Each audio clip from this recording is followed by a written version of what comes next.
Flipkart থেকে কি order করেছি চলো দেখাচ্ছি, তোমাদের সাথে শেয়ার করি। এই যে, এই দেখো, টানটানা।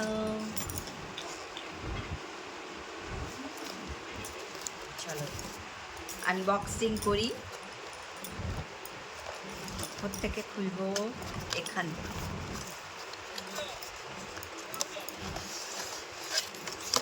এ পড়ে গেল। দেখো, এটা হচ্ছে আমার কন্ডিশনার। আরেকটা নেই তো, দেয়নি।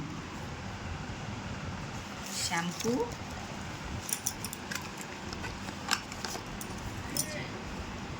স্মল ছোট্ট ছোট্ট, দেখো ছোট্ট কিউট ডিব্বাটা, দেখো কত সুন্দর কিউট। এই যে আমার সম্পত্তি।